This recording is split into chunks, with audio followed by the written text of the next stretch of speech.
Hello everyone. Introduction to ceramic biomaterials is our class. So it is our third lecture. In the previous class we talked about metals as biomaterial. Today we will be talking about ceramics. So ceramics has been evolved from the Greek word called keramikos, which means pottery. So ceramics are materials which has been used from ancient ages ever since maybe human has discovered uh, fire, because we have seen evidences from Indus Valley civilization or Chinese civilization. The evidences of pottery are very common. They have used even maybe 100 150 years back also. We used to have most of the vessels used in our house to be earthenware. Even still now in many places in India we use earthenware for many different purposes. Porcelain, china clay, all the cups, plates we use are mostly made of ceramics. They are traditionally metal or non-metallic oxide materials which are formed in very high temperature. Mostly they are polycrystalline materials.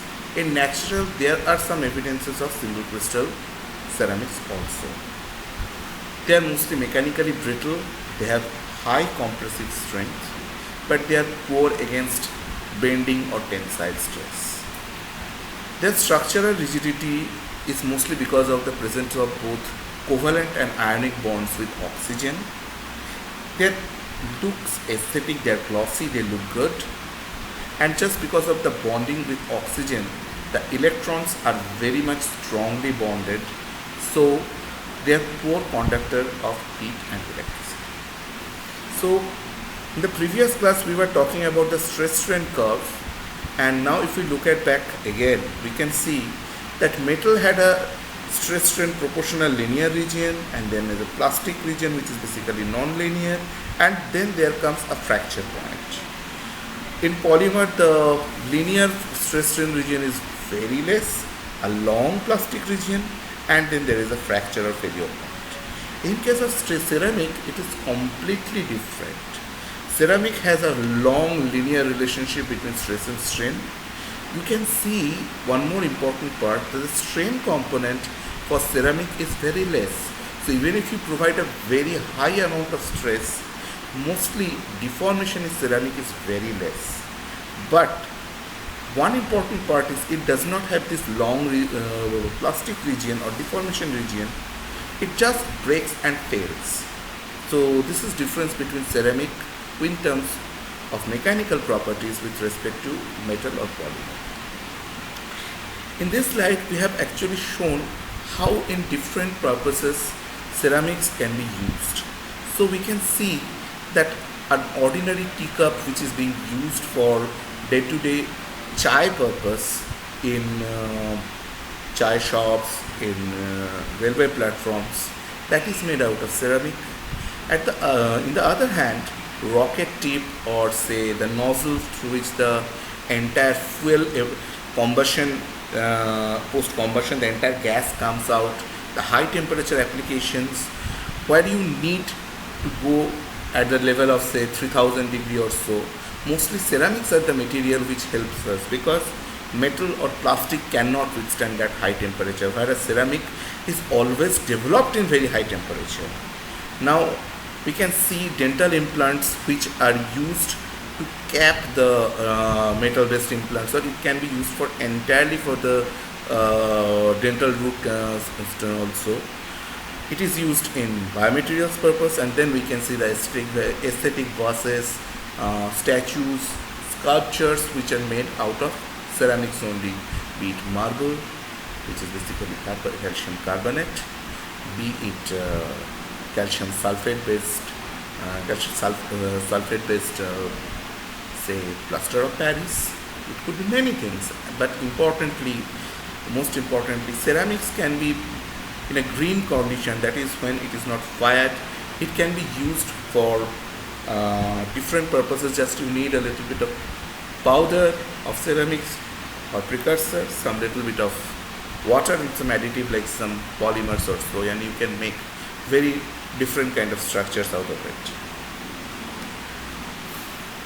Bioceramics, when we are talking about in medical engineering, as we have already discussed in the introduction, that mostly the materials are three types: bioinert, bioactive, and bioresorbable. In case of ceramics also, it's not different. So we have bioinert ceramics like alumina or zirconia. We have bioactive ceramics like sintered hydroxyapatite or beta tricalcium phosphate. We have bioglass, which forms active bonding with tissue but do not completely degrade over time. Here one important term which I have mentioned is sintered. Sintered means it has gone to the high temperatures, so it has formed that polycrystalline structure, and therefore it is not completely degrading over time. And bioresorbable, it not only forms active bonding to the tissues but also degrades over time, like orthocalcium phosphate, hydroxyapatite, or calcium sulfate. Look at one important part. I have talked about hydroxyapatite here also and here also, but in front of hydroxyapatite I have mentioned this term, that is sintered. So if it is not sintered but instead used as powder to make some coating or something, then it is not not only bioactive but it is also bioresorbable. Only when it is going to high temperature and forms a very strong structure, there is a possibility that it will not degrade over a period of time. So now let's go to the bioinert ceramic materials like alumina, zirconia, so many things we use. So here we can see there is alumina based total dental implant. We can see zirconia based dental screw, root. We can zirconia based femoral head, which is basically used for the hip implants, where we have to understand that ceramic has, along with very good compressive strength, one more thing which is had is a very high wear resistance. It does not corrode that easily. It is relatively inert material. So instead of a metal, many cases we prefer a ceramic based material where it is possible that wear and tear of ceramic is lower, so we can use it. So now we are seeing alumina based microfluidic chamber. Wherever there is, we need a surface adsorbed biomolecule. In many cases, because of its surface structure is a little bit rough with respect to metals or polymers, we use bioinert ceramic materials for making microfluidic chambers for biosensors. Well, how many people know this guy? He is that Vallal Dev of Bahubali. Importantly, Rana Daggubati, a lot of people do not know, is that this eye is basically, it's not a natural eye. He lost this eye, and now for a very long time he is using a bio eye in this case. So it is bond, it just forms, like because of porosity, it forms a bond. Because of that, you do not really feel that you are blind, but it actually is an inert material. So, okay. Now we also used to develop titanium oxide nanotubes for surface preservation on metal implants.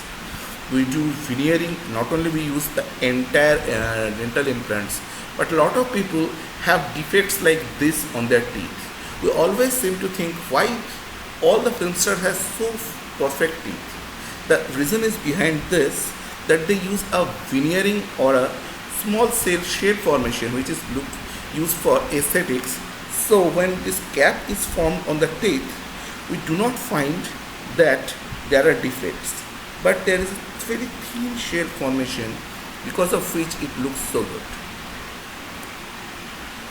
So when we think of bioactive ceramics, mostly the major application of bioactive ceramics we do in bone and teeth. Why do we do it? Because nature has gifted a good amount of ceramics in both the tissues because they have a lot of amount of calcium. This calcified or mineralized tissue is strong because of this specific component of bioactive ceramics. So here we can see the microstructure of it. Let us go to the next slide because I have given a better illustration to it. So if we go by the bone tissue, we can see that from the macro to micro to nano regime. So we see this as a bone, strong calcified bone tissue, which when we go into the osteon diameter, which is basically this microstructure, we can see the osteon and Haversian canal. So if we see this level, but we can see the circular structure of bone, where this is through which we can, if we go into the next level, where we can see the bone fibers, which is basically the pattern fiber present. I was talking about the nature's great design for bone formation. So if we go till this level, where we are going at the range of 500 nanometers, see, we can see the collagen fibrils which has been mineralized. We can see exactly at the atomic scale there are collagen and hydroxyapatite together formed. Interestingly, what we do not always appreciate, that this is not a macro scale engineering, it is a nanoscale engineering, and we need a very sophisticated tissue engineering or an implant engineering mechanism to mimic something like this. And that is why biomedical engineering is always interesting, because we are not mimicking this only. We are seeing this as a biomedical implant currently, and we need to go till this level. So there is a long path to go, and there is a lot of scope of development. Same thing we can see in case of dental tissue also, where we have the enamel. So their structure is something like similar, and in both the cases we can see there are calcium phosphate fibers which are arranged in some specific interesting angles, because of which dental tissue can take immense mastication load, and that is in the range of nano hydroxyapatite fibers are in the range of 35 nanometers. So you can see that hydroxyapatite is not a very difficult material to synthesis. We can see just next slide that it is easier. It's not a very this doesn't require a very high amount of chemistry, 6-step, 7-step chemistry. It's not required. But to achieve this level of design, we need to do a lot of materials as well as mechanical engineering for finding out similar kind of design. So before we talk about bone and dental tissue engineering, we have to think of three major terms. What is that? Osteoconductive, osteoinduction, and osteointegration. So when we think of a bioactive material surface, like say calcium phosphate, bioglass, whatever it is, the bone growth starts on a surface via active bond formation, and over a period of time, if the material is degradable and it allows angiogenesis in long run, can lead to osteogenesis or synthesis of new bone. So what happens is, as I was talking about, that biomaterial host interaction is always a surface phenomena. So if the surface is active, there is always that there are cells which can just adhere, and later on over a period of time can form bone tissue. Osteoinduction is something where it can actually invite, the material is such that it can invite the progenitor cells, stem cells over the nearby tissue microenvironment, and therefore it can actually form a native bone through it. So they have some stimulating factor which actually can differentiate the neighboring stem cells into active bone cells. So in case of a bone healing which happens naturally, this thing happens, but there are materials which can do osteoinduction also. Mostly the tissue engineering scaffold which can release some specific cytokines can do this kind of work very easily. And there comes osteointegration, which happens to most of the implants, specifically who have porous surfaces and all. So it does not really form an active chemical bonding, but what it does is there is bone formation surrounding the structure. So what happens is, over a period of time, it forms a mechanical anchorage and it stays in the place. So that is called osteointegration. So I was talking about bioactive ceramics, and most of the bioactive ceramics, the major mineral that is required are calcium and phosphorus, because they work as the active sites for bone cells and extracellular matrix anchorage. So calcium phosphate, it is basically my own protocol I have used sometimes back for making calcium phosphate nanopowders. So I used a microwave assisted synthesis, which is much rapid with respect to other synthesis methods. So we use the protocols of 2:3 calcium nitrate and ammonium phosphate mixture, and then we adjust the pH, and I use some surfactants so that I can restrict the growth of the nanostructure in one dimension. Then we do the aging, we centrifuge and collect the powder. So the morphology that I have gone after doing the transmission electron microscopy is something like this, which is basically rod shaped. There are other methods also where we can get very different kind of structures, like say ball shaped, we can get flower shaped, different kind of shapes we can get, controlling the growth of the nanostructure. So after that I made porous calcium phosphate bone graft out of it. This is a part of my PhD work which I did. So you can see that we can make porous bone graft for bone graft which can be implanted in a tissue or fracture area, which can be used for which can further form bone formation and then help in bone healing. So previously someone, I don't remember who, actually asked for doping of metal nanoparticles. So we can actually do good doping in ceramic based material. So, and then we can do electrodeposition of bioceramics on metal implants, and we can coat it using electrodeposition. We can do it by plasma etching. There are different methods, chemical vapor deposition, so that the surface becomes active and we can implant it.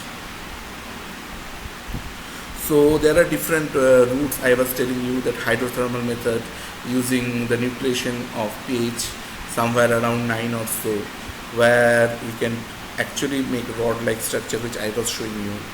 There are methods by which we can make something like this kind of a structure. There are basically biogenic sources like say eggshell membrane or bamboo, which we can actually use for the precursor of formation of calcium phosphate, and then we can get something like a flower-like structure, biomimetic structure.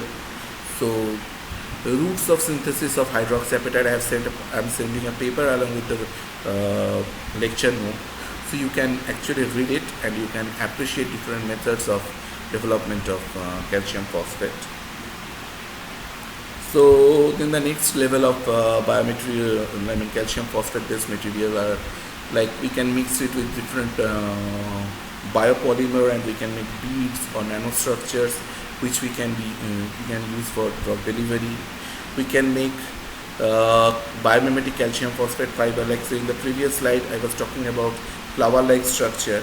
So here we can get something like platelet-like structure using calcium phosphate, where this platelet-like structure we got because we developed calcium phosphate by treating phosphoric acid on seashells or sea corals.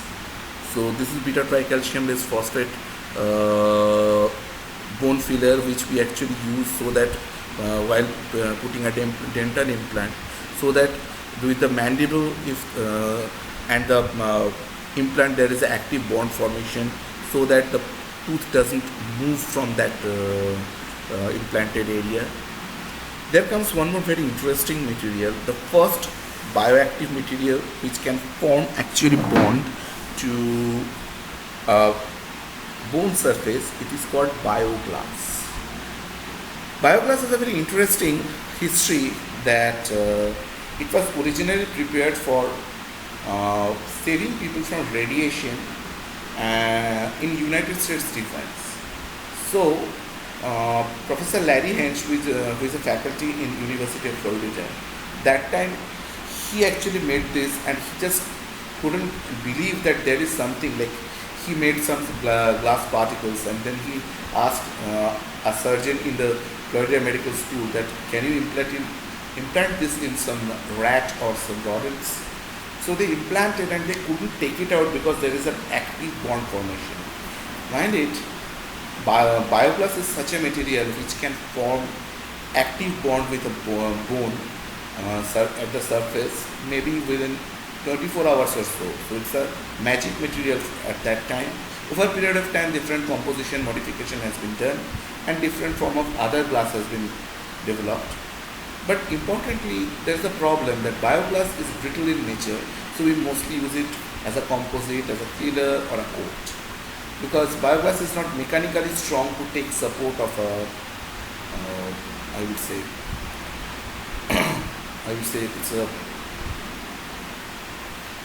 it's not very strong material. So if we put it in a bone, while taking care of the entire bone healing, it will take very long. One more thing we have to understand in bioglass, that it is a osteoconductive material, it's not osteoinductive material. So it forms a bond for sure, but then it doesn't, we cannot expect that bioglass will continuously dissolve out and it will form completely new bone. In many cases, it doesn't happen. So there are limitations of use of bioglass, but of course, it was a big discovery when it has been developed. So there are three methods I have discussed about bioglasses. One is the traditional glass making, where we use the precursors and we heat it at very high temperature. Once it is almost molten, we rapidly put it in, take it in room temperature and put it in cold water so that it directly forms an amorphous material. The other methods are like sol gel process or template formation. In mostly what we do is we use the precursors with some acid, and then once it forms a gel kind of a solid structure, we put it in oven and then we quench it. So over a period of time we get very good bioglasses. So I am sending one more paper related to bioglasses which you can appreciate after reading it. So once I was talking about bioglass formation, so let us look into it, as it is not only a biomaterials course but it's also biomaterials and tissue interaction course. So what is so special about bioactive glass surface which actually forms a bond between a bone and a glass? So let us go by a little bit of the structure. So you look at the figure and let's go to the next slide. We can see just at the beginning there are calcium and sodium ions in the bioglass, which in presence of the tissue microenvironment takes up hydrogens, and once this hydrogen comes inside, it forms actually silanol or a silica gel structure. So once the silica gel is formed, on that silica gel, calcium, phosphate and carbonate ions, which are basically the major body buffer ion in our body, they come together, and what they do is they form a hydroxy carbonate apatite layer. In that specific apatite layer, different growth factors start adsorbing. So first this layer is formed, which is basically silica gel, then this calcium phosphate carbonate layer, and on that actually the cells started getting over it because different biomolecules start adhering to the calcium phosphate layer. Once the cells start coming over it, it over a period of time forms a new bone. There are other steps important to it which bioglass can do. Whenever we implant some material, I talked about, there is inflammation. During inflammation, the major cells which take a very important role are macrophages. So there are two types of macrophages. One is M1 or type 1 macrophages, which creates the inflammation, and there is type 2 macrophages which actually reduces the inflammation. So there are pro-inflammatory and anti-inflammatory macrophages. Interestingly, bioactive glass has a property for changing the phenotype or differentiation pattern of macrophages, because of which Instead of forming a fibrous capsule surrounding an tissue, which is a classic method surrounding the implant, there is a classic method of wound healing.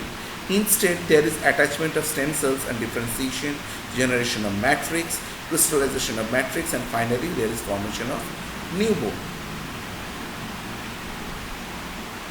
So now, as we were talking about bioactive ceramics, now let's go to the next level where there we use bioactive ceramics, which can go over a period of time. They go biodegradation or bioresorption, and finally we make such things which actually can take part and actually replace the native tissue defect, which means we can form a new tissue, which basically we mean we can do tissue engineering. So the major tissue engineering part where we use scaffolds, they are made out of calcium phosphates or otherwise bioglass, because of one reason, that they are already known to be bioactive and they are already known to perform active bond formation with the native tissue.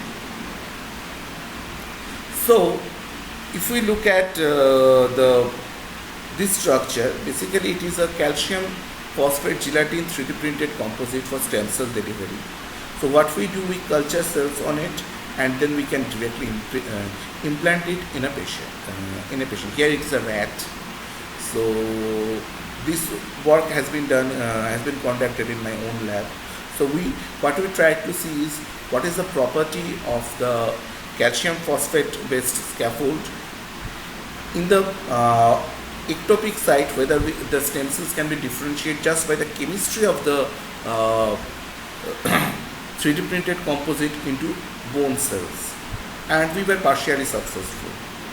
So this is already available, a bio ink which can be used for 3D printing of tissue engineering scaffold for which is basically a calcium phosphate based bio ink, so that we can use it, we can make a printed scaffold of specific dimension, and then finally we can culture cells and we can directly put it inside a patient. These are gelatin and calcium phosphate electrospan mat which could be used for tissue engineering. So same way, just like calcium phosphate, bioglasses can be made into scaffolds like microsphere, short fibers. By salt leaching we can make actually porous structure.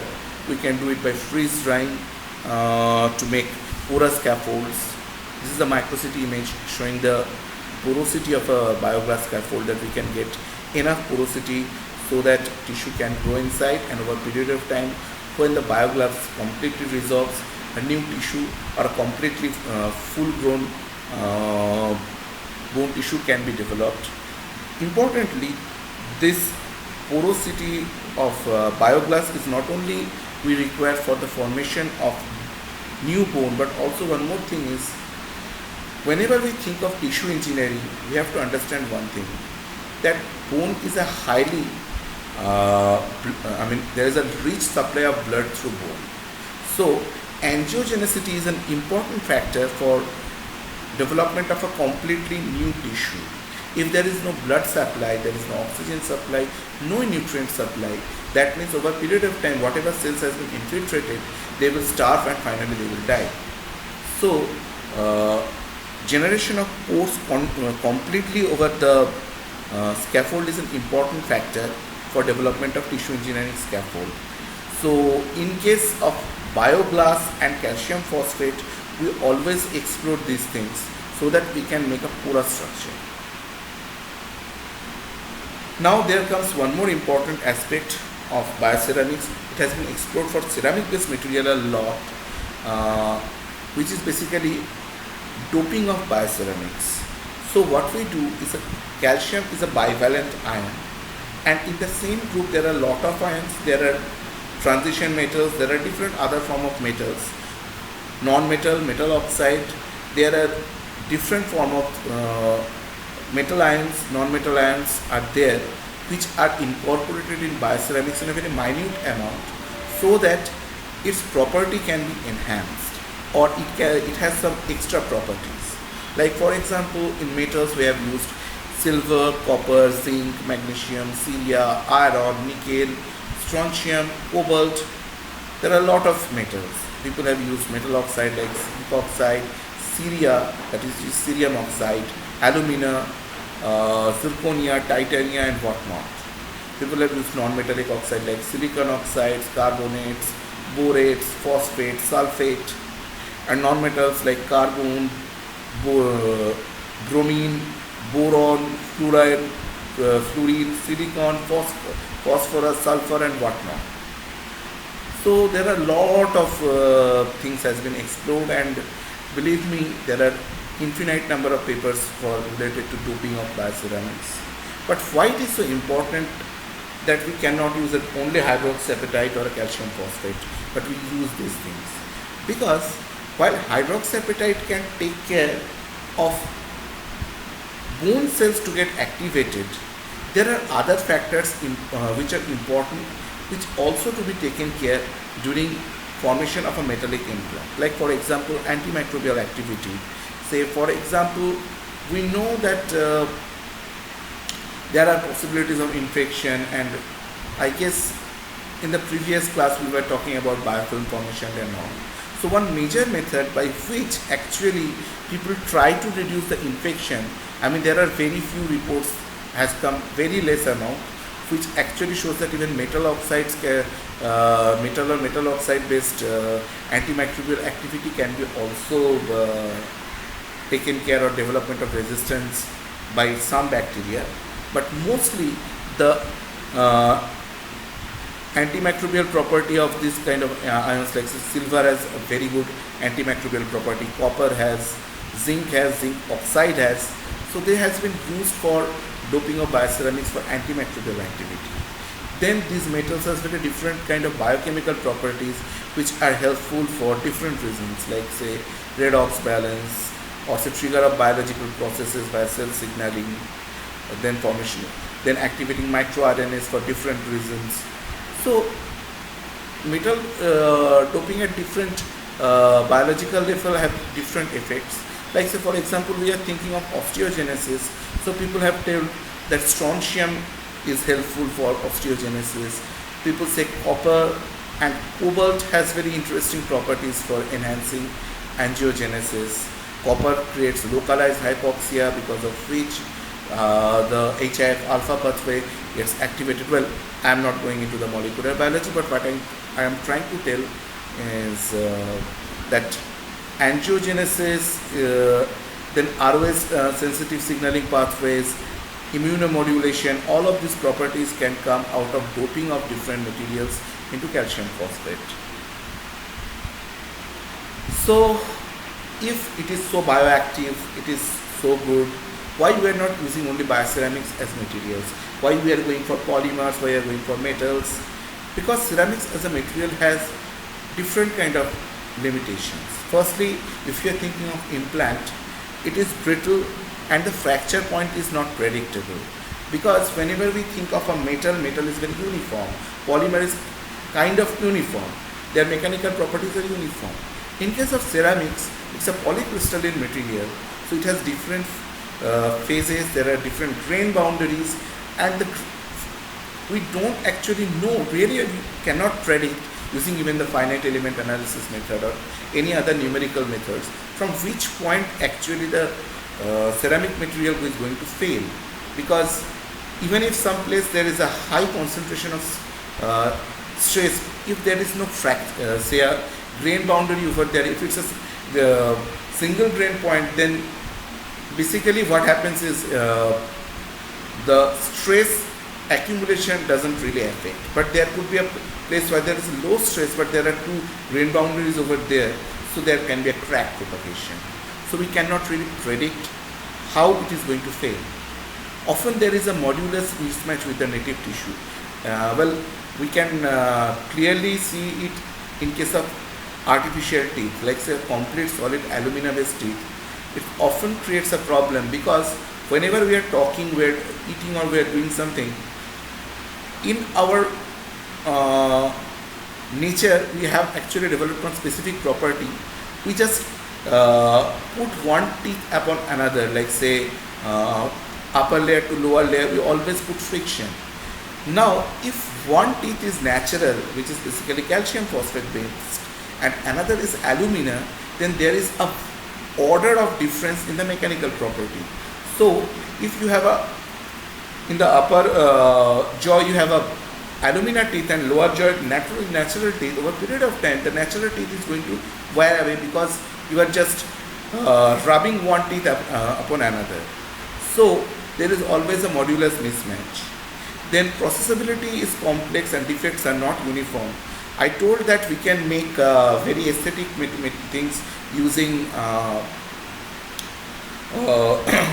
bioceramics, but then making a sculpture by Michelangelo or someone like that versus if we are thinking that we are making an implant, they are not the same thing, because we have to think in the micro and nano region, and processability in that region for a calcium phosphate based implant or an alumina based implant is really difficult. Leaching of acidic residues such as phosphates leads to tissue necrosis often after initial success. So we are thinking of a bioglass based material. So often what happens is the phosphate ions from the bioglass surface starts leaching out. There is an accumulation of acidic environment near the tissue bonding, which causes necrosis, and finally, even after having an initial bonding with the native bone, actually the material fails. We have to do doping or some other microstructure management or something to develop angiogenicity in a tissue engineering scaffold made out of calcium phosphate or bioglass. So angiogenesis is one more problem related to tissue engineering grafts in ceramic based biomaterial.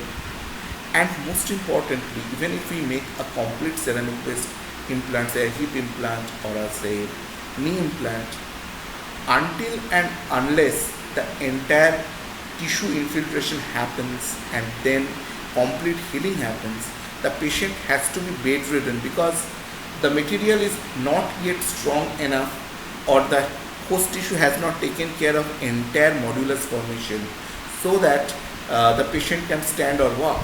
In case of a metal implants, it's much easier. So the recovery time is smaller. In case of ceramic, it is prolonged. Therefore, because of these limitations, we do not use complete ceramics for implant making. So I guess this is the end of ceramic based biomaterials. Ceramic based biomaterials, we also talk a lot about its processes, but I guess this class is beyond its scope. If possible, in some other classes I can cover some processes or fabrication techniques of ceramic based materials, just like metal based materials or polymer based materials. But for today's class, we are finishing it here. We will meet for the polymer class tomorrow. I will send you the materials very soon. Thank you.